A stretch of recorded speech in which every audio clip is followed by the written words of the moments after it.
আগের ভিডিওতে দেখলে তোমরা আমরা দিদির বাড়িতে এসেছি অর্কর জন্মদিন বলে, দিদির ছেলের। এই যে এখন আমরা যাচ্ছি বাজার করতে। এই যে আমার হাজব্যান্ড গেল, তারপরে যে আমার যা গেল, আমার দিদি ভাই, তারপরে এই যে ওই দেখো জাইবু দাঁড়িয়ে আছে। জাইবু মানে দেখে সারপ্রাইজ হয়ে গেছে, খুশি হয়ে গেছে আমাদের দেখে। তারপরে উনি বললো চলো সবজি বাজারটা কিনে দিই। তারপরে সবজি বাজারে আমরা গেলাম। তারপরে সবজি দেখো কি সুন্দর সুন্দর সবজি। তারপরে জাইবু ক্যাপসিকাম নিল, বিনস নিল। তারপরে এই যে আমি একটু আমাকে দেখিয়ে নিলাম। তারপরে এত গরম লেগে গেছে, বাজার করার পর একটু কোল্ড ড্রিঙ্কস খেয়ে নিলাম।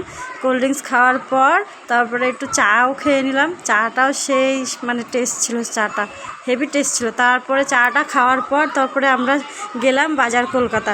ওই যে দিদির ছেলের জন্য একটা শার্ট নেই, টি শার্ট নেব বলে ওই যে ভেতরে ঢুকে গেলাম। ওই যে আমার দিদি ভাই যাচ্ছে, এই যে ভেতরে আমরা এবার ঢুকে গেছি। তারপরে ঢুকে যে দেখছিলাম, দেখার পর মোটামুটি আমি একটু দেখে নিলাম। মোটামুটি এই শার্টটা আমাদের পছন্দ, টি শার্টটা আমাদের পছন্দ হয়েছে। ফাইনালি আমরা এই টি শার্টটা নিয়েছি। তারপরে নেব কেক। এই যে রাস্তা দিয়ে যেতে যেতে এই যে ভিউগুলো খুব সুন্দর লাগে, কি সুন্দর হরিণগুন্ড লাগছে না। তারপরে আমরা যাব, আমরা এসেছি মিও মোড়ে কেক নিতে। এই যে এবার আমরা কেক নেব। যে মিও মোড়ে ঢুকে দেখি ভেতরে কি এত ভিড়, মানে একই দিনে আজকে মানে সবাইকে জন্মদিন পড়েছে, এত ভিড় মিওরমের ভেতরে। তারপরে দেখলাম কি সুন্দর সুন্দর ঢুকে, কি সুন্দর সুন্দর কেকগুলো খুব সুন্দর ছিল। তারপরে কেকও আমাদের নেওয়া হয়ে গেল। এই যে এবার আমরা চলে যাব বাড়ি। এই যে বাড়িও চলে এসেছি। আজকের মতন এইটুকুনি। ভিডিওটা কেমন লাগলো অবশ্যই কমেন্ট করে জানিও।